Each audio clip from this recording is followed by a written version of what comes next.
Bom dia, igreja. Como é bom estarmos na casa do Senhor para louvar, adorar e exaltar o nome dEle. Vamos então, nessa manhã, começar a adorar o nosso Deus, declarando que nós confiamos em Deus e no seu grandioso e eterno amor.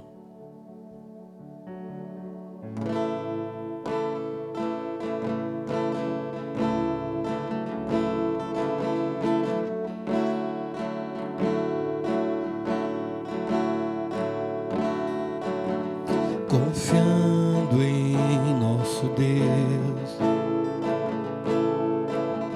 e em seu eterno amor, não seremos abalados, não seremos abalados, não seremos abalados.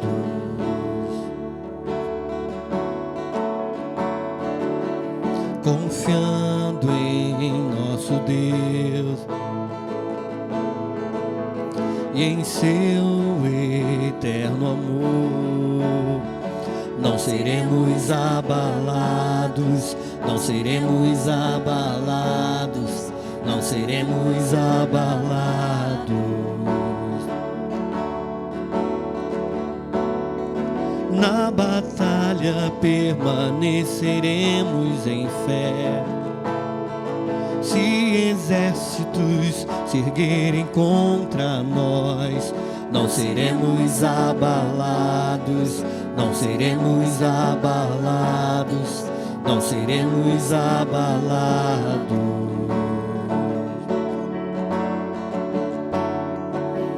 Confiando em nosso Deus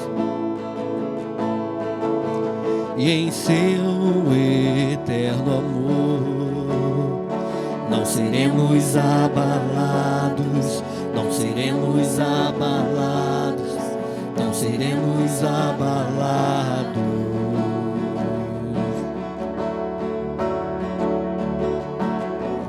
Quando vier a intensa escuridão, não temerá o nosso coração.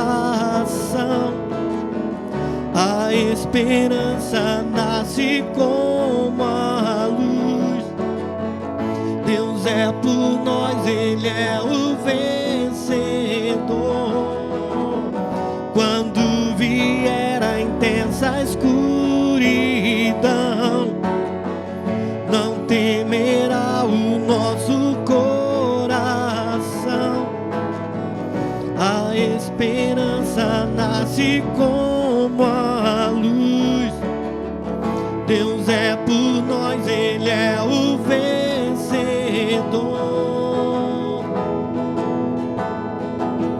Confiando em nosso Deus e em seu eterno amor, não seremos abalados, não seremos abalados, não seremos abalados.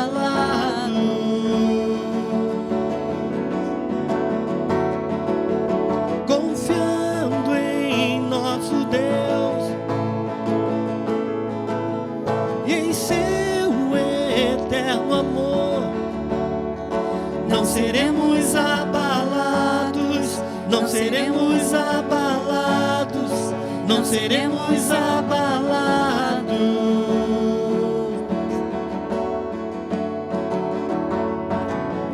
Seus inimigos cairão, nosso Deus é mais forte, tudo Ele pode. Mais alto nome não há, Jesus é grandioso, tudo Ele pode. Seus inimigos cairão, nosso Deus é mais forte, tudo Ele pode. Seu outro nome não há, Jesus é grandioso, tudo Ele pode.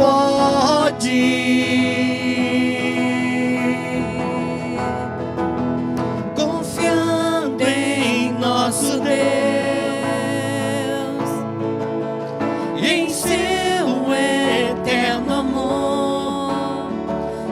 seremos abalados, não seremos abalados, não seremos abalados.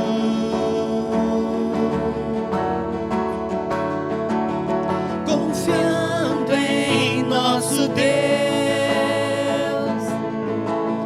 e em seu eterno amor, não seremos abalados, não seremos abalados, não seremos abalados.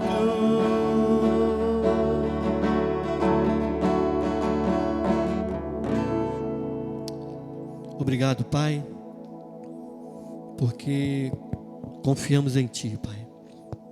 E por depositarmos a nossa confiança em Ti, nós somos, Pai, como os montes de Sião, que não se abalam, mas permanece para sempre, Pai. A nossa confiança está totalmente em Ti, Pai. Muito obrigado. Nós queremos nessa manhã Te agradecer por todo o Teu cuidado, no nome do Teu Filho Jesus. Amém.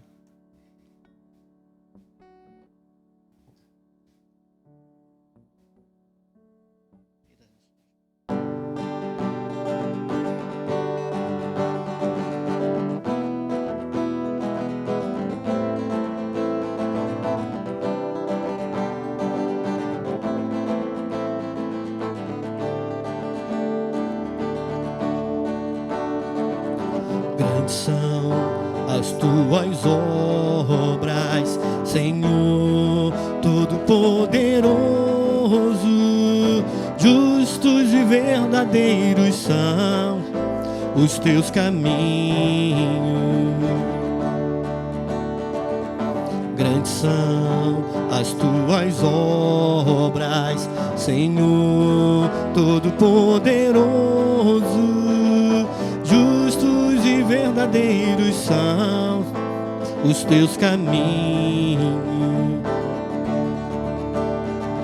Ó Rei das nações, quem não temerá, quem não glorificará Teu nome? Ó Rei das nações, quem não Te louvará, pois só Teu nome é santo.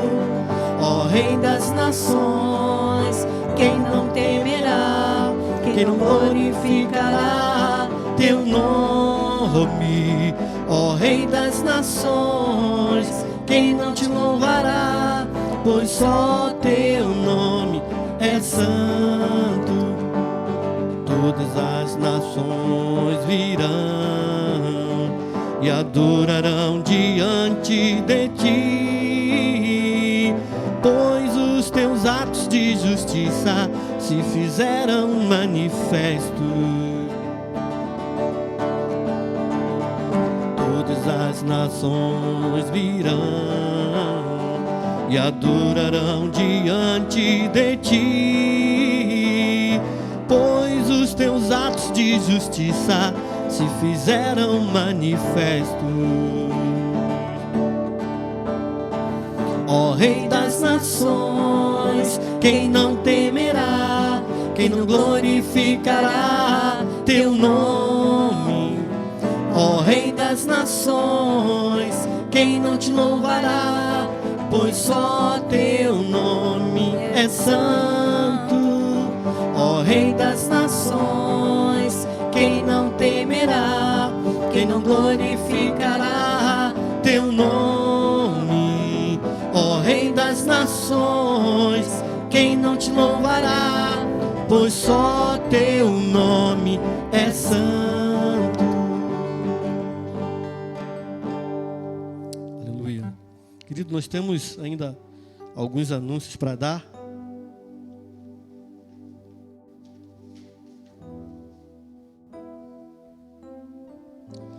Lembrando que os nossos cultos presenciais estão acontecendo normalmente.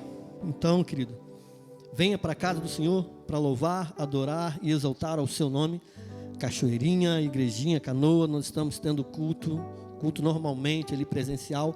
Também nós temos o nosso culto online pelo YouTube e pelo Facebook. E fique atento, querido, a tudo aquilo que tem sido postado nas redes sociais, nas plataformas digitais, para que você esteja sempre por dentro e atento a tudo aquilo que tem se passado, a tudo aquilo que está acontecendo em nossa igreja, amém? Nós vamos agora, querido, também adorar a Deus através dos dízimos e ofertas. Lucas capítulo 6, versículo 38, diz assim: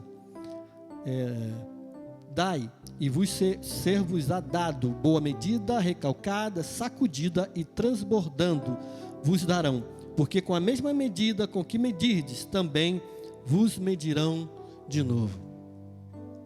Querido, seja fiel a Deus, né, com seus dízimos, com suas ofertas, né, esse é um sinal de agradecimento e de obediência a Deus. Eu tenho certeza que Deus vai lhe abençoar poderosamente, amém?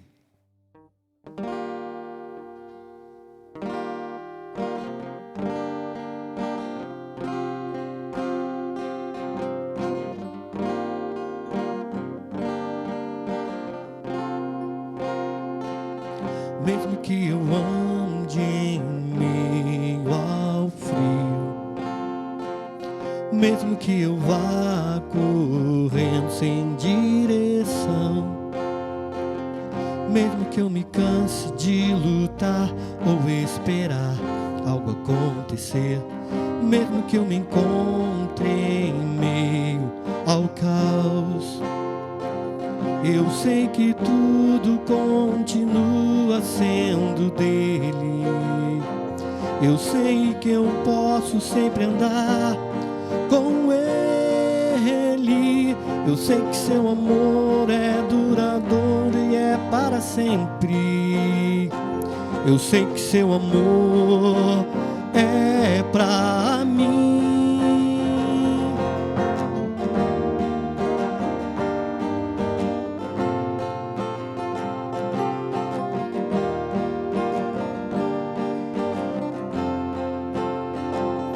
Mesmo que eu ande em meio ao frio, mesmo que eu vá correndo sem direção, mesmo que eu me canse de lutar ou esperar algo acontecer, mesmo que eu me encontre em meio ao caos, eu sei que tudo continua sendo dele.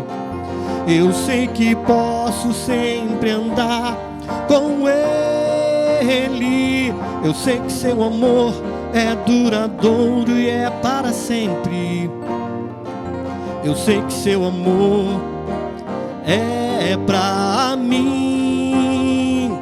Tem tudo a ver com ele. Com ele eu sei pra onde eu devo ir. Tem tudo a ver com ele. A cruz revela o seu amor por mim.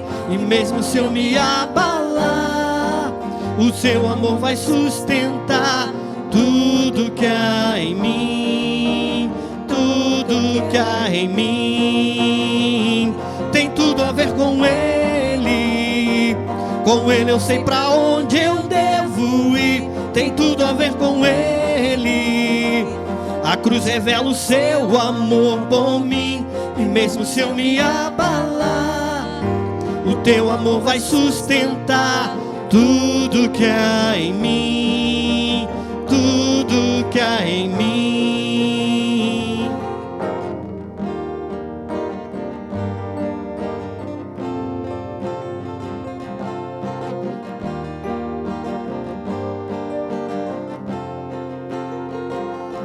Ainda que os montes se movam, ainda que as colinas sumam, teu amor por mim permanecerá. Teu amor por mim permanecerá. Ainda que os montes se movam, ainda que as colinas sumam, o teu amor por mim permanecerá. Teu amor por mim permanecerá. Ainda que os montes se movam, ainda que as colinas sumam, teu amor por mim permanecerá. Teu amor por mim permanecerá. Tem tudo a ver com ele. Com Ele eu sei pra onde eu devo ir, tem tudo a ver com Ele. A cruz revela o seu amor por mim, e mesmo se eu me abalar, o teu amor vai sustentar tudo que há em mim, tudo que há em mim.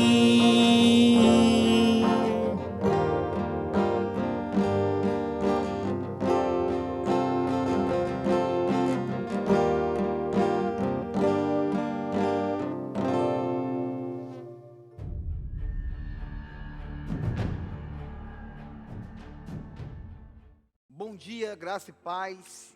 Que bom que você já adorou conosco através dos louvores.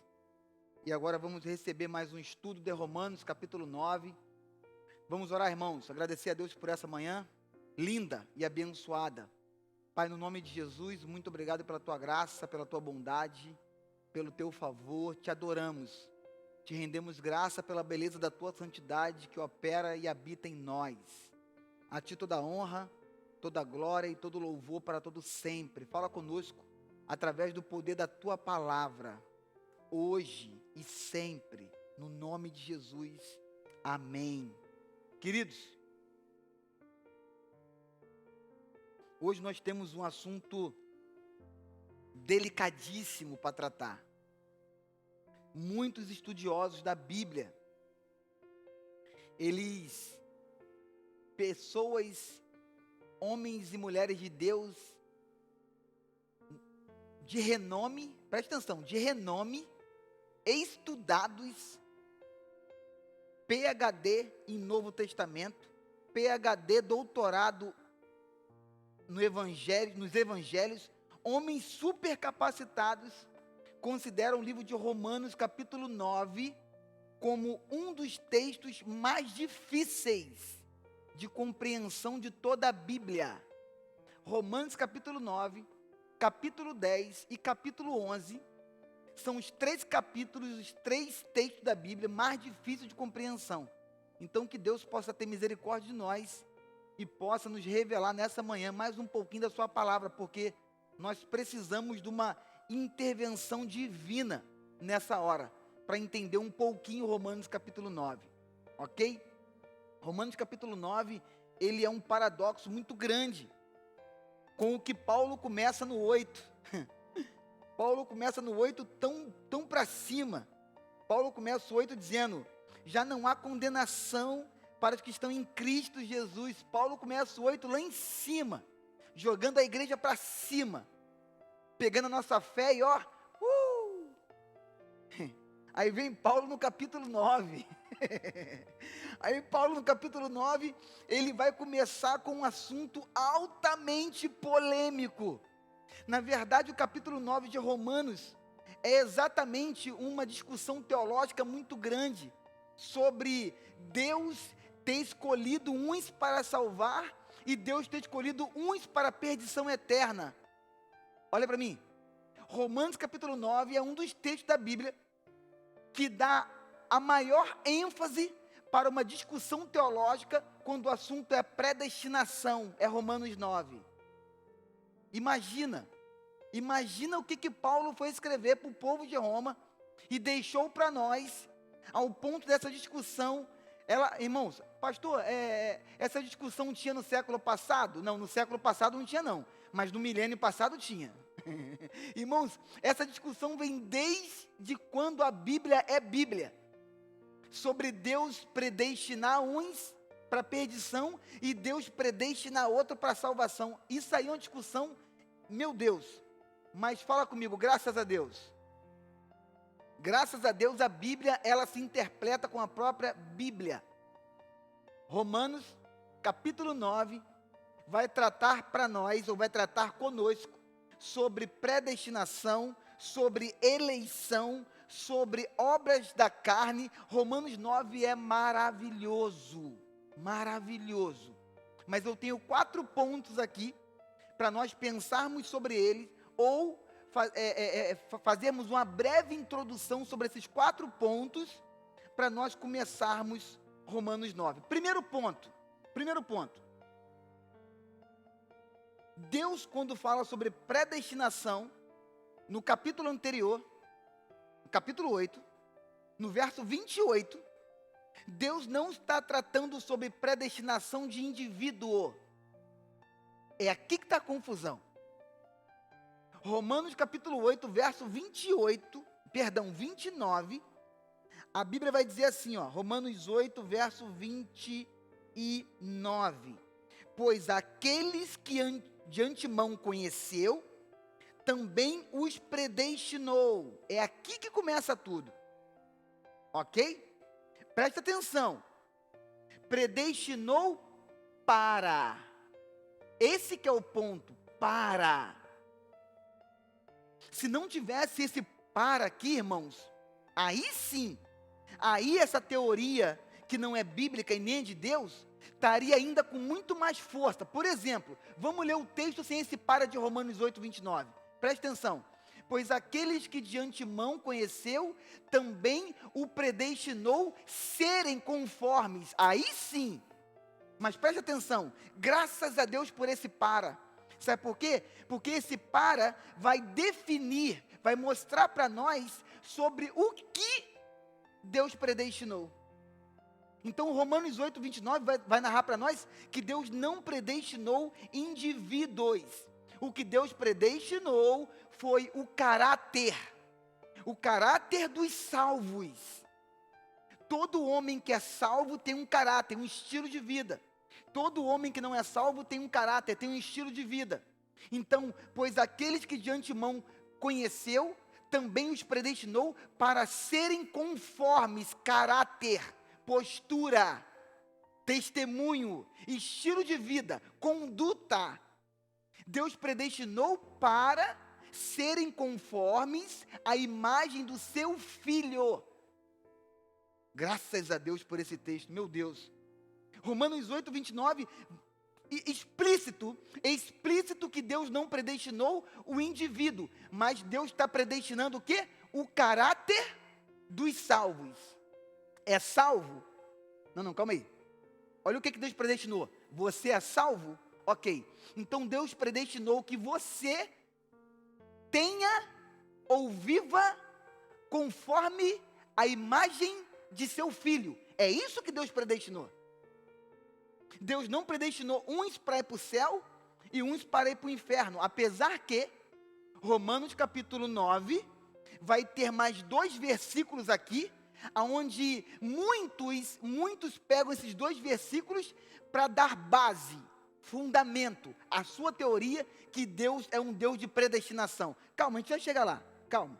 Tem só 7 minutos, eu só estou um pouco nervoso que o tempo corre contra mim, mas a gente vai chegar lá.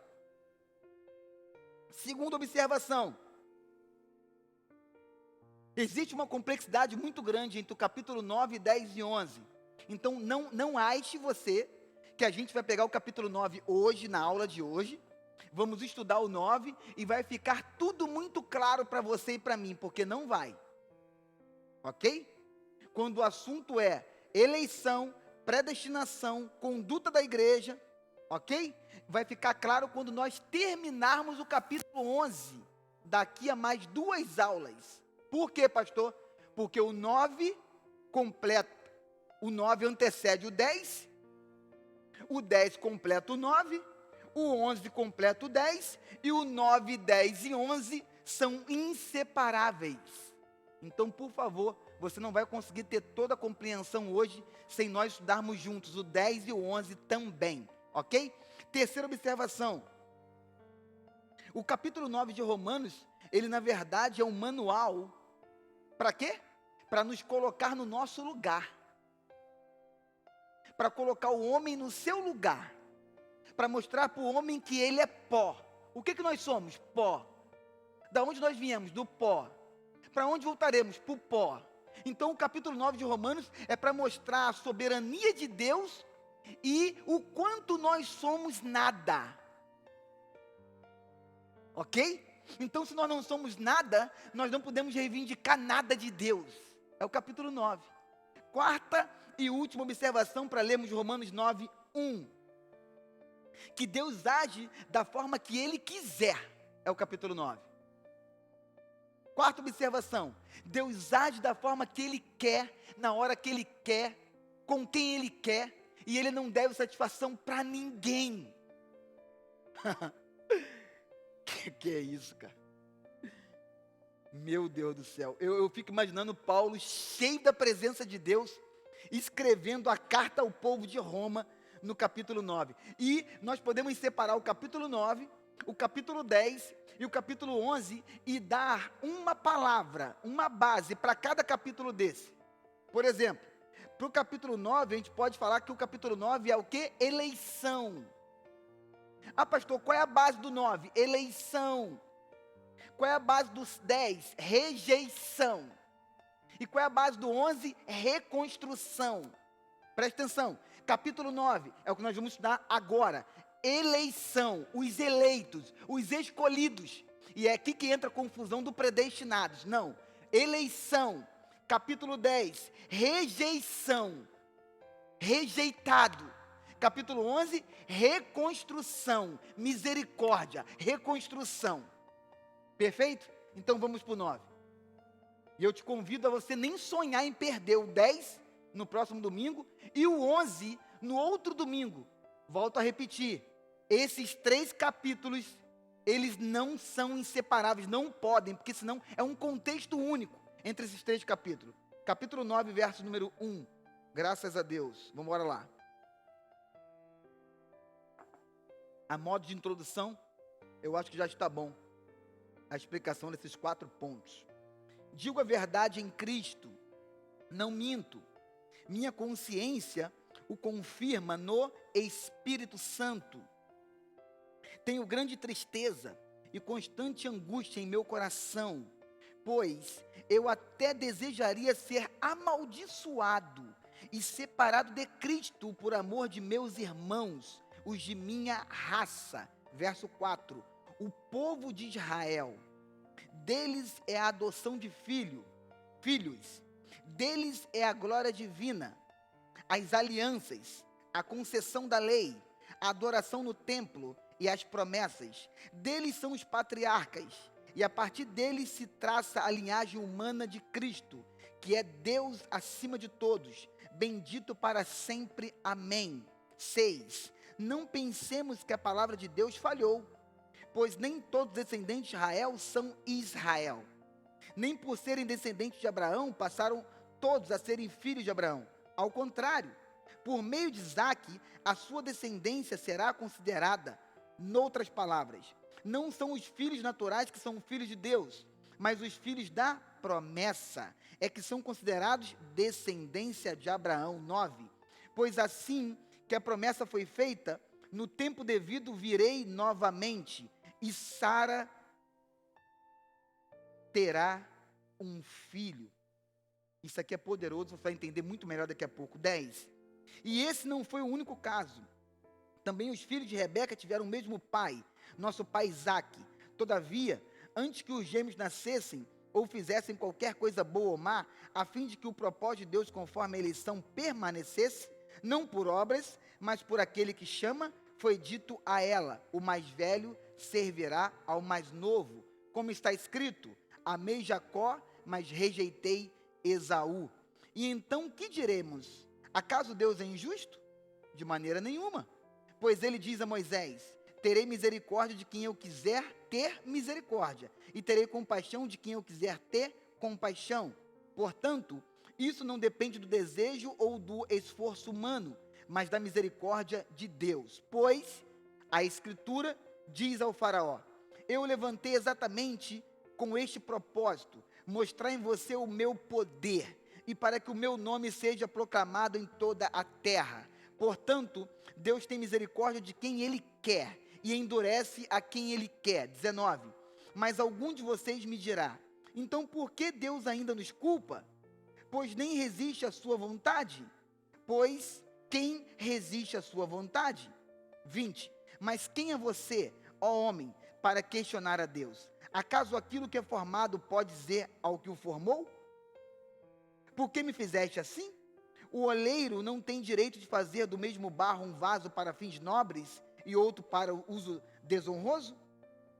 E se Deus, querendo mostrar sua ira, e tornar conhecido o seu poder, suportou com grande paciência os vasos de sua ira, preparados para a sua destruição. Verso 23. Que dizer? Se ele fez isto para tornar conhecidas as riquezas de sua glória aos vasos de sua misericórdia, que preparou de antemão para a glória, ou seja, a nós, a quem também chamou, não apenas dentre os judeus, mas também dentre os gentios, como ele diz em Oséias: chamarei meu povo, a quem não é meu povo, e chamarei minha amada, a quem não é minha amada. Acontecerá que no mesmo lugar em que se lhes declarou, vocês não são meu povo, eles serão chamados filhos do Deus vivo.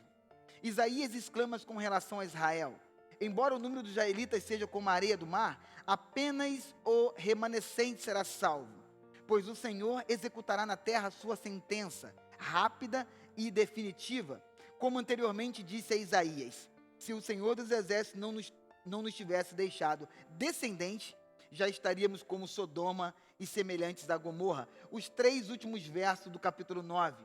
Que diremos então? Os gentios que não buscavam justiça obtiveram uma justiça que vem da fé, mas Israel, que buscava uma lei que trouxesse justiça, não a alcançou. Por que não alcançou? Porque não a buscava pela fé, mas como se fosse por obras. Eles tropeçaram na pedra de tropeço, como está escrito: eis que ponho em Sião uma pedra de tropeço e uma rocha que faz cair, e aquele que nela confia jamais será envergonhado. Irmãos, preste atenção. Do verso de número 1 ao verso 5, Paulo está profundamente angustiado. Alguns estudiosos vão dizer que essa angústia paulina era o espinho na carne de Paulo, ok? Alguns estudiosos vão dizer que o espinho na carne de Paulo, que atormentava Paulo de noite, era a mesma angústia que Paulo relata do verso 1 ao verso 5 de Romanos 9. Por exemplo, o verso 2 vai dizer assim: tenho grande tristeza e constante angústia em meu coração. Muitos vão dizer que essa profunda tristeza e essa grande angústia de Paulo era o espinho na carne do apóstolo Paulo, ao ponto dele não conseguir se livrar desse espinho na carne até o dia da sua morte. E por que Paulo tinha tanta angústia e tanta tristeza, pastor? Verso 3. A explicação toda dessa angústia toda paulina está no verso 3, que diz assim: pois eu até desejaria ser amaldiçoado e separado de Cristo. Pastor, Paulo está dizendo o que eu entendi, que ele preferiria ir para o inferno de que ver o seu povo separado de Deus e perdido, com uma perdição eterna. Exatamente isso. Paulo declara, presta atenção, irmão, Paulo declara preferir ir para o inferno de que ver o seu povo perdido, a minha raça longe de Deus. Logicamente que você sabe que isso é impossível. Por quê? Porque crente nenhum perde a salvação. Na verdade, esse pedido de Paulo a Deus é um pedido sem nexo, é um pedido sem fundamento, é um pedido impossível de acontecer. E por que é impossível de acontecer? Porque cristão nenhum, uma vez salvo por Deus, perde a sua salvação. Preste atenção. Se eu tivesse como perder a minha salvação, então significaria que a minha salvação estava nas minhas mãos. Se eu tivesse como fazer alguma coisa para perder a salvação, então a salvação estava comigo. O poder dela era meu. Olha como é que a Bíblia se interpreta com a própria Bíblia. No capítulo anterior, domingo passado, na aula passada, olha o que eu li junto com você. Capítulo 8, verso de número 38. Olha como é que crente não perde a salvação. Capítulo 8, 38. Pois estou convencido de que nem morte, nem vida, nem anjos, nem demônios, nem o presente, nem o futuro, nem quaisquer poderes, 39, nem altura, nem profundidade, nem qualquer outra coisa na criação será capaz de nos separar do amor de Deus que está em Cristo Jesus, nosso Senhor? Cristãos não perdem salvação. Então esse pedido de Paulo aqui, que ele preferiria ir para o inferno, do que? Do que? Do que o amor de Deus está em Cristo nosso, perdão, bota lá o 9, bota lá o 9:2, o 9:3. Pois, isso, obrigado. Pois eu até desejaria ser amaldiçoado e separado de Cristo, por amor de meus irmãos. Esse pedido aqui não tem fundamento, não tem nexo. Já vimos por quê. Romanos 8, 38 e 39. Mas tem um porém. O autor aos Hebreus, irmão, desculpa, não tem como estudar o capítulo 9. Olha para mim. O capítulo mais difícil de compreender de toda a Bíblia e passar batido. Não tem, ok? Ó, 20 minutos de estudo, tá marcando aqui, ó, 20 minutos. Se chegar a 40 minutos a gente não terminar o capítulo 9, a gente abre uma outra aula sobre o capítulo 9. Mas não tem como pegar o capítulo mais difícil da Bíblia de entender e não embasar com outros textos da Bíblia para a nossa compreensão ser um pouco melhor. Não tem como, ok? Então vamos devagar. Por exemplo, o autor aos Hebreus, ai Jesus, me guarda, Hebreus capítulo 13, verso 5, põe na tela para nós. Nós estamos falando que crente não perde salvação, ok? Hebreus 13, 5, preste atenção no que o autor dos Hebreus escreveu. Conservem-se livres do amor ao dinheiro e contentes com o que vocês têm. Por quê? Porque Deus mesmo disse: nunca o deixarei, nunca o abandonarei. Hebreus capítulo 13, verso 5, coisa linda. Hebreus 13, 5, nunca o deixarei, nunca o abandonarei. O próprio apóstolo Paulo, mais um texto para você, em 2 Timóteo capítulo 1, verso 2, presta atenção, 2 Timóteo 1, 2, olha o que Paulo escreve para Timóteo. Qual é a temática aqui, irmãos? Cristãos não perdem a salvação. 2 Timóteo capítulo 1, verso de número 12, filha, desculpa, é 12. 2 Timóteo 1, 12, aí, por essa causa também sofro, mas não me envergonho. Por quê? Porque sei em quem tenho crido, estou bem certo que Ele é poderoso para guardar. Se a minha salvação tivesse guardada comigo, o que seria de mim, irmãos? Se a sua salvação tivesse na sua mão para você guardar ela, o que seria de nós? Por isso que o cristão não perde a salvação, porque a salvação não está sob o nosso controle, mas sob o controle e o poder e a graça de Deus. Olha o que Paulo declara: estou certo que Ele, glória a Deus, graças a Deus esse Ele não sou eu e nem você, porque se fôssemos, perderíamos a salvação. Mas esse Ele aqui é Deus, o poderoso. Estou certo que Ele é poderoso para guardar o que lhe confiei até o dia. Em algumas traduções vai estar escrito assim: porque Ele é poderoso para guardar o meu depósito até o dia final. Aleluias. Então só o capítulo 9, no verso 3, olha aí o tempo que a gente está gastando aqui para poder ir devagarzinho compreender muita coisa. Vamos lá, verso 4 do capítulo 9. Então crente não perde a salvação. Pastor, eu queria mais um textinho só para a gente fundamentar, fechar com chave de ouro essa questão que crente não perde a salvação. Aí tu vai ter que escrever no teu estudo aí, eu não vou ler, não precisa, João 3,16, ok? João 3,16 é o último texto que você tem aí para complementar essa carreira aí, que cristão não perde a salvação. Verso 4, capítulo 9. O povo de Israel, olha a angústia de Paulo. Paulo aqui nos dá 10 pontos, 10 no verso 4. Primeiro ponto, o povo de Israel. Por que Paulo preferiria ir para o inferno do que ver o povo dele, a raça dele longe de Deus? Aí ele começa a falar para Deus: não, mas a minha raça, o meu povo, é o povo do quê? De Israel. Mas por que Israel? Os eleitos, irmãos. O que Paulo está dizendo é os escolhidos. O povo escolhido, Deus. Eu prefiro ir para o inferno de que ver o povo escolhido longe do Senhor. Eu prefiro o distanciamento de ti de que ver o meu povo, o povo escolhido, perdido. Segundo ponto, verso 4. Deles é a adoção. Olha lá, ó. O povo de Israel, deles é a adoção de filhos. É o povo que foi adotado pelo Senhor, escolhido para ser adotado pelo Senhor. Isso me angustia.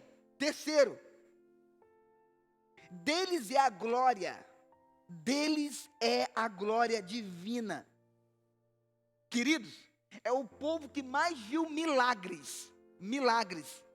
É o povo que mais viu milagres, em toda a história da humanidade. Entendeu? O povo que mais viu milagres foi o povo de Israel. Era maná caindo do céu. Era água saindo da rocha. Aqui, ó, glória, glória. Glória divina. É glória. Eles viram glória com força. É isso que Paulo está dizendo. Glória divina. 4. As alianças. É o povo que mais tinha aliança. Aliança. Aliança. É o povo da aliança. Aliança com Abraão, Isaac, Jacó. É o povo da aliança. É o que Paulo está dizendo. Quinto ponto. Aliança. Quinto ponto. A concessão da lei. É o povo da concessão da lei. É o povo que recebeu a lei. É o povo que recebeu a lei nas tábuas, para poder cumprir a lei. E Paulo começa a mencionar isso tudo, irmãos. E é verdade, ele tinha razão. Presta atenção. 6. Deles são os patriarcas. Não, 6 vai ser o quê? A adoração no templo. A adoração no templo e as promessas. 6. A adoração no templo e as promessas. Então preste atenção. Olha que coisa poderosa. Paulo está começando aqui a conversar, a falar com o povo de Roma e mostrar para eles que ele preferiria ir para o inferno do que ver esse povo com todos esses privilégios tá perdido. 7. Sétima. Verso 5. Verso 5 de Romanos 9. Sétima. E a partir deles se traça a linhagem humana de Cristo. Meu Deus. A partir deles, e a partir deles, se traça a linhagem humana de Cristo, que é Deus acima de todos, bendito para sempre, amém. Preste atenção, preste atenção. A alma de Paulo sangrava, desfalecia, porque Paulo está vendo, ou está observando, o povo eleito, povo de Israel, o povo da adoção, o povo da glória, o povo da aliança, o povo da concessão da lei, o povo da adoração no templo e as promessas, o povo que são os patriarcas, e um povo que a partir deles a linhagem humana de Cristo. É por isso que a alma de Paulo sangrava, porque Paulo está vendo esse povo perdido, e é o seu povo, ok? Então do verso 1 ao verso de número 5, nós estamos vendo isso, um Paulo completamente, o quê? Triste e angustiado, como diz o verso 2 de Romanos 9, por causa do seu povo, da sua raça, por causa de Israel, o povo escolhido. E isso fez sangrar a alma de Paulo. Isso é lindo, isso aqui é fantástico. Verso 6.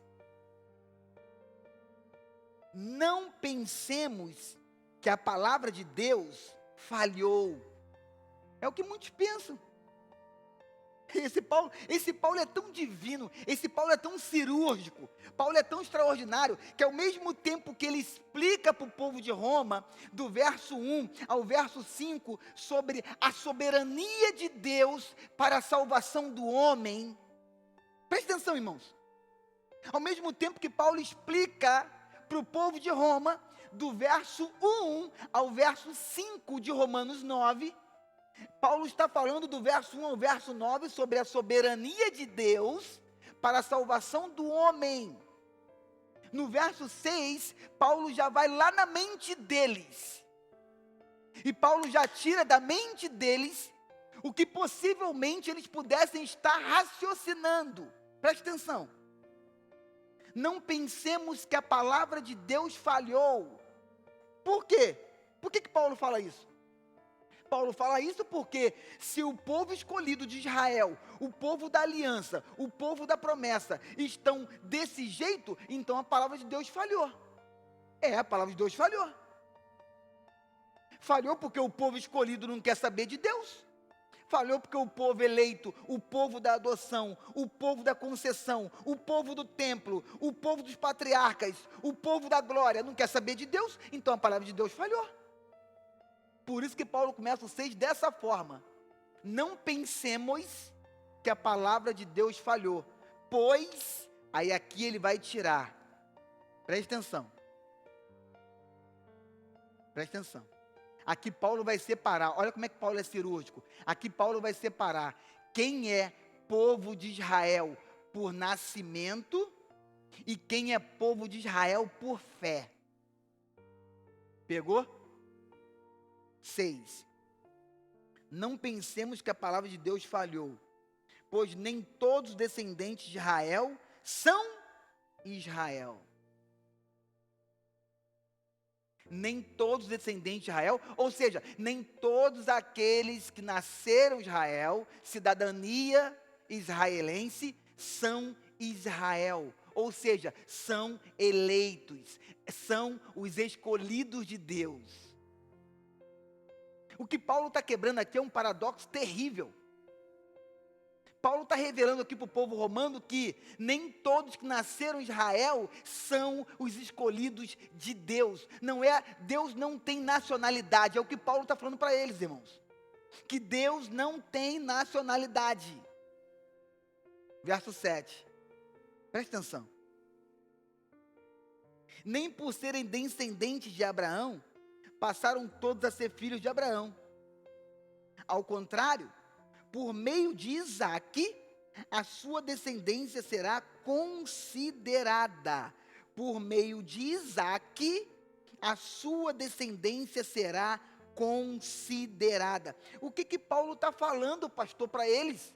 Paulo está relatando a mesma coisa que o autor de Gênesis, no capítulo 21, põe na tela para nós, Gênesis capítulo 21, verso 12. O que Paulo está falando para o povo de Roma, no capítulo 9, no verso de número 7, é o que o autor de Gênesis, no capítulo 21, no verso 12, mencionou. Presta atenção. Mas Deus lhe disse: não se perturbe por causa do menino e da escrava. Atenda a tudo que Sara lhe pedir. Por quê?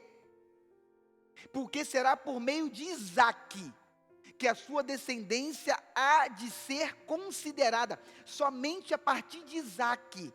Olha como é que Paulo é cirúrgico, irmãos. O que Paulo está tratando é: Abraão teve 2 filhos, mas isso não significa que os 2 filhos são os escolhidos para serem a promessa de Deus na terra. Pegou? Pegou? Agora volta comigo no capítulo 9, no verso 7. Nem por serem descendentes de Abraão, passaram a todos a serem filhos de Abraão. Ok? Quer compreender um pouco melhor? Vamos ler o 8 juntos. Noutras palavras, não são os filhos naturais que são filhos de Deus, mas os filhos da promessa é que são considerados descendência de Abraão. Então aqui Paulo separa criatura de filhos. Por quê? Porque dá a entender que todo mundo que Deus criou, ou todo mundo que nasceu em Israel, é filho de Deus, é filho da promessa, é geração eleita, é sacerdócio real, é nação santa, e não é. Paulo bota um ponto final nessa questão deles acharem que Deus errou na sua palavra. Quando Deus mencionou que o povo de Israel é um povo abençoado, que vai herdar a terra e que vai viver com ele eternamente. Não, Deus errou, porque nem todo mundo que nasce em Israel considerou Jesus filho de Deus. Mas aqui Paulo é cirúrgico. Paulo está tratando, nem todo mundo que nasceu lá é filho de Deus. Ou seja, é o Israel de Deus eterno. Isso é muito importante. Eu estou no verso de número 9 e já são 35 minutos. Jesus nos guarda. Verso 10. E esse não foi o único caso. E esse não foi o único caso. Paulo era como é que eu vou dizer? Paulo era um dos mais excelentes professores que já passou pela terra, ao ponto de muitas faculdades de direito orientarem seus alunos a lerem Romanos para aprender com Paulo a como sustentar as suas posições, as suas falas, quando o assunto é direito, tribunal e justiça. Olha que coisa, hein? Olha quem é o apóstolo Paulo, hein? Reconhecido até por quem não é cristão e quem não acredita na Bíblia. Verso 10. E esse não foi o único caso. Também os filhos de Rebeca tiveram o mesmo pai, nosso pai Isaque. Todavia, antes que os gêmeos nascessem, os fizessem qualquer coisa boa ou má, a fim de que o propósito de Deus, conforme a lei, permanecesse. Não por obras, mas por aquele que chama. Irmãos, não por obras, mas por aqueles que chama. Graças a Deus, Deus não escolheu a cada um de nós depois que nós nos convertermos. Ah não, vou escolher o Jefferson porque agora o Jefferson é meu, porque ele disse sim para o meu filho Jesus. Ei. Deus nos escolhe antes. Os dois meninos estavam no ventre da mãe ainda. E Deus escolheu o mais novo e rejeitou o mais velho. Ok? Deus escolheu o mais novo e rejeitou o mais velho. E olha que o mais novo deu trabalho, hein? Jacó. O usurpador. Aquele que rouba. Aquele que trapaceia. Aquele que trai. Olha para mim. Mas Deus já sempre quando nos escolhe, Ele já está vendo o nosso final. Deus está vendo o nosso final. E Deus sabe que o nosso final é o quê? Um final eterno com Ele. E por isso que Ele escolheu Jacó. Ok? Preste atenção no verso de número 12. Não por obras, mas por aquele que chama. Foi dito a ela, o mais velho servirá ao mais novo. O mais velho servirá ao mais novo. Como está escrito, amei Jacó, mas rejeitei Esaú. Deus não escolhe por obras, irmãos.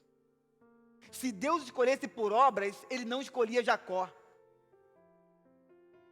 Ladrão, trapaceiro, enganador. Como é que pode? Dois meninos num ventre. Deus escolhe aquele que vai trapacear e não escolhe aquele caladinho. Como é que pode? Que Deus é esse? Que injustiça é essa? Ei, Deus não escolheu pelo início. Deus está olhando o final da história. Aleluias. Verso de número 14. Esse 14 vai longe agora, hein? Eu acho que a gente vai parar nesse 14 aqui. 38 minutos, vamos parar no 14. Essa aula está maravilhosa. Verso 14. E então, que diremos? E então, que diremos? Acaso Deus é injusto? Paulo faz duas perguntas no 14, logo de cara. E então, que diremos? Acaso Deus é injusto? Ele escolheu um que seria um trapaceiro e não escolheu o outro. Mas os dois são inocentes. No ventre da mãe, ainda não nasceram, não pecaram, não são homens maus, não sabem escolher, não têm raciocínio. Por que Deus escolhe um e não escolhe o outro? Por acaso Deus é injusto?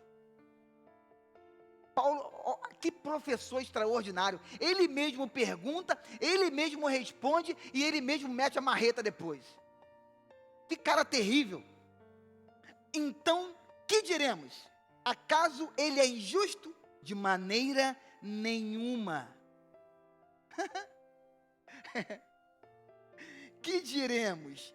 Deus é injusto? Não, presta atenção. Não, eu acho que você não foi assim, nem eu fui, irmãos, eu tive que fazer uma pesquisa, eu tive que ler, eu tive que pesquisar, eu tive que ler, reler, ler de novo, para tentar entender um pouquinho da onde Paulo queria ir com essas duas perguntas. Que diremos? E se acaso ele é injusto? Presta atenção. O que Paulo está perguntando aqui é o seguinte: acaso Deus é injusto com quem quer dizer assim? Quem na terra é justo para questionar a Deus? Não. De novo. Acaso Deus é injusto? Tipo assim, quem se acha no direito de questionar Deus, que levante a primeira mão. Quem se acha acima de Deus, que levante a primeira mão. Se Deus escolhe um menino no ventre da mãe e não escolhe outro, então se você quer julgar Deus injusto, então significa que você é mais santo do que Deus, certo? Então levanta a primeira mão se você é mais santo do que Deus. O que Paulo está trazendo à memória deles é a mesma coisa que ele mesmo, na carta para o mesmo povo, presta atenção, estamos em Romanos 9. A carta ao povo de Roma não começa no capítulo 9, começa no capítulo 1. E na mesma carta de povo a Roma, no capítulo 3, coloca no teu estudo aí, coloca no teu estudo. Romanos capítulo 3, verso 23. Aqui, ó. Deixa aqui, filho. Quando ele pergunta, no versículo 14 de Romanos 9, acaso ou Deus é injusto? Olha o que ele vai dizer na mesma carta lá no início. Pois todos pecaram e estão destituídos da glória de Deus. Todos pecaram. No versículo de número 23, do capítulo 3, do início da carta, Paulo solta uma bomba. Todos pecaram. No versículo de número 14, no capítulo 9, ele faz uma pergunta: Deus é injusto? Quem quer dizer assim, quem somos nós para decidir ou questionar se Deus é injusto? Quem somos nós? Meu Deus. Capítulo 9, verso 14 de novo. De maneira nenhuma. Deus é injusto? De maneira nenhuma. De maneira nenhuma. Verso 15. E a gente fecha no 15 na aula de hoje. E se Deus quiser, no próximo domingo, vamos terminar o verso 33. Verso 15. Pois ele diz a Moisés: terei misericórdia de quem eu quiser ter misericórdia, e terei compaixão de quem eu quiser ter compaixão. Ei, se todos pecaram e destituídos estão da minha glória, então a misericórdia de Deus se estende ou se expande a ponto de todos pecaram, eram para ir todos para o inferno, eram para estar todos condenados, eram para estar todos perdidos. Era para todos ter o mesmo fim. Então a graça de Deus é o quê? Apesar de todos merecerem o inferno, eu vou salvar a milhares. É aí que está a graça. É aí que está a graça. A graça está, sabe em quê? Está em Romanos, em João 3,16. Porque Deus amou o mundo. Porque Deus escolheu uns para o inferno e Deus escolheu uns para o céu. Pelo amor de Deus, porque Deus amou o mundo. Deus amou a humanidade toda. Ao ponto, porque Deus amou o mundo, deu o seu Filho unigênito. Ele desce como unigênito, como único, para que todo aquele que nele crê, ao ponto da Bíblia dizer assim, outra passagem, vim para os meus, Israel, vim para os meus, mas os meus não me aceitaram, me quiseram, para que todo aquele que nele crê não pereça, mas tenha vida eterna. Porém, filho, nem todos querem Deus, e nem todos querem reconhecer Cristo como seu Salvador. Então não tem esse negócio de Deus escolher uns para ir para o inferno e uns para ir para o céu. Calma aí, na próxima aula tu vai, meu Deus, eu já vou logo te adiantar o que vai acontecer na próxima aula. Nós estamos no versículo 15. Versículo 15. A base que eles têm para falar de predestinação, sabe qual é? Versículo 17 e versículo 18.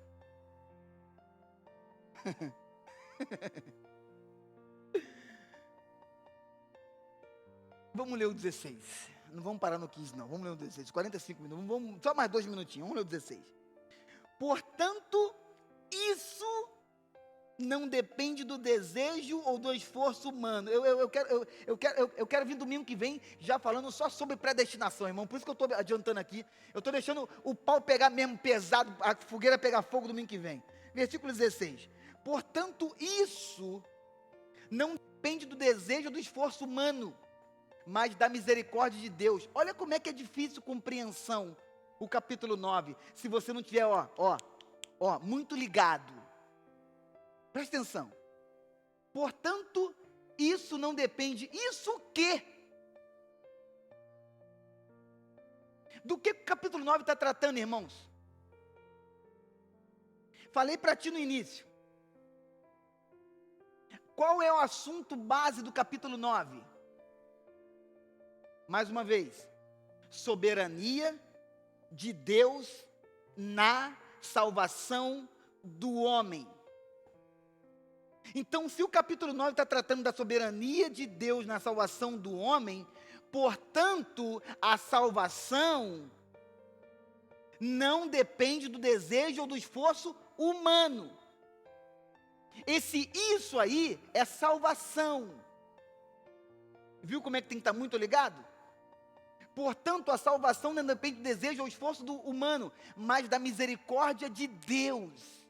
Mais uma vez, Paulo dá uma cacetada e quebra essa questão que é salvo pelas obras. Eu sou salvo porque eu sou bonzinho. Eu sou salvo porque eu dou muita cesta básica. Eu sou salvo porque eu vou voltar como um cachorro, como um periquito. Volto como um cachorro que tu quiser, irmão. Eu não vou voltar para lugar nenhum. A minha vida é eterna com Deus. O crente não perde a salvação. 2, o crente não volta para essa terra. A Bíblia diz que ao homem é dado o direito de viver aqui uma única vez. E depois disso vem o juízo. Ninguém volta para cá. Isso é mentira. Portanto, a salvação, isso, se eu fosse você, grifava aí, isso, bota uma setinha e escreve aí, salvação. Portanto, isso não depende do esforço ou desejo humano, mas da misericórdia de Deus. Aí, domingo que vem, a gente começa no 17. Aí sim. Aí o 17, pois a Escritura diz ao faraó, eu o levantei exatamente com este propósito. É aqui que eles pegam para falar de predestinação. É no 17. Domingo que vem de manhã. Pois a Escritura diz ao faraó, eu o levantei. Viu, pastor? Viu como é que predestinação é real? Viu como é que Deus é um Deus de predestinação? Aqui, ó o que ele fala para faraó? Eu o levantei com este propósito. Foi propósito de Deus levantar faraó para perdição. Domingo que vem, 50 minutos de estudo, ó, chega. Por hoje chega, 50 minutos. Domingo que vem você vai entender que quando falam que Deus levantou faraó para ser um opressor do povo, se foi da vontade de Deus ou se foi propósito de Deus, faraó ir para o inferno ou condenado à perdição. Se isso é verdade, então Deus é um Deus de predestinação, irmão. Agora, se não é isso que a Bíblia está dizendo, então Deus não é. Pastor, fala logo qual é a resposta, ele é ou ele não é? Domingo que vem, pronto. Pai, no nome de Jesus, muito obrigado pela tua palavra, muito obrigado pelo poder da tua palavra, e muito obrigado porque ninguém quebra o poder da tua palavra. O céu e a terra vai passar, mas a tua palavra permanece para sempre. Aleluia, Deus. Muito obrigado porque o teu povo, a tua igreja é apaixonado pela tua palavra. Que nós possamos falar como teu homem, o homem de Deus. Guardei a tua palavra no meu coração para não pecar contra o Senhor. Que assim seja na vida dos meus irmãos nessa manhã, que estão junto conosco nesse estudo, aqueles que vão estudar junto conosco durante a semana, aqueles que vão ler, vão ver esse vídeo, essa aula em outro momento. Abençoe a todos nós com a tua graça e para a tua boa vontade de querer. Assim eu te oro, agradecido, no nome poderoso do nosso amigo e Salvador Jesus. Amém. Adore conosco em mais esse louvor. Vamos fechar esse culto com alegria. Cante com meus irmãos, adore junto com a banda e preste atenção. No próximo domingo, começamos direto no versículo 17. Porque o próximo domingo, o pau vai quebrar. Deus te abençoe. Graça e paz.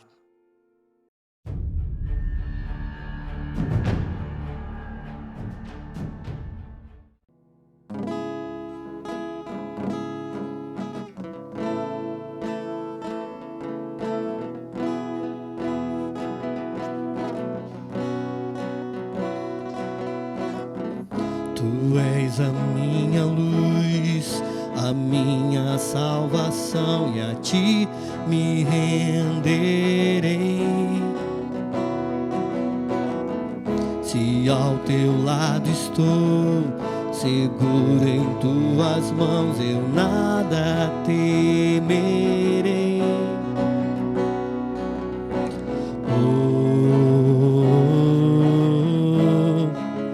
Tu és santo, ó Senhor.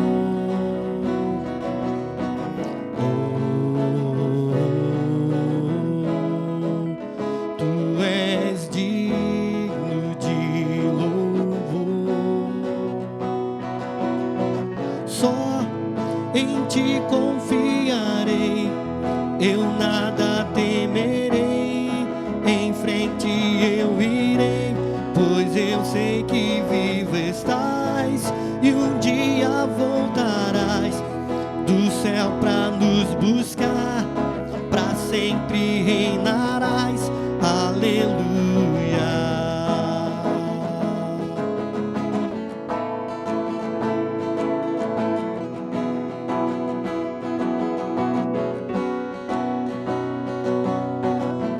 Tu és a minha luz, a minha salvação, e a ti me renderei. Se ao teu lado estou, seguro em tuas mãos, eu nada temerei.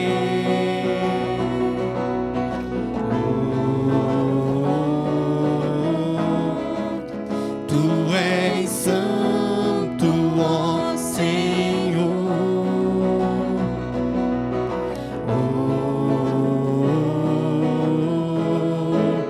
Tu és digno de louvor.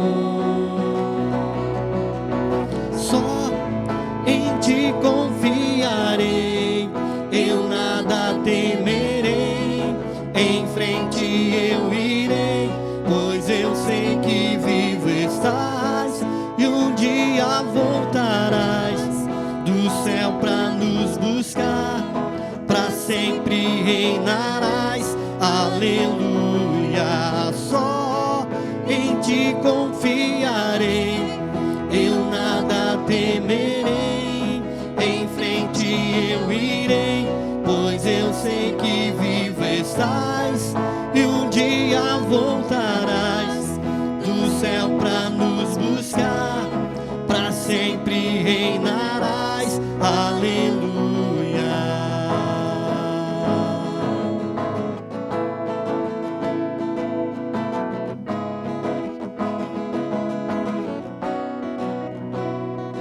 Vem Jesus,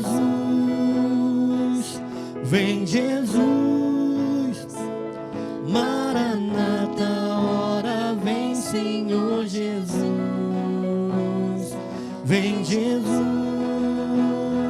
vem Jesus, Maranata, ora vem Senhor Jesus. Vem Jesus,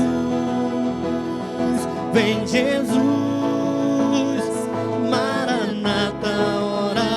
Senhor Jesus. Vem Jesus, vem Jesus, Maranata, ora vem Senhor Jesus. Só em ti confiarei, eu nada temerei, em frente eu irei, pois eu sei que vivo estás, e um dia voltarás do céu pra nos buscar, pra sempre reinarás. Aleluia, só em ti confiarei, eu nada temerei, em frente eu irei, pois eu sei que vivo estás, e um dia voltarás do céu pra nos buscar, pra sempre reinarás. Aleluia.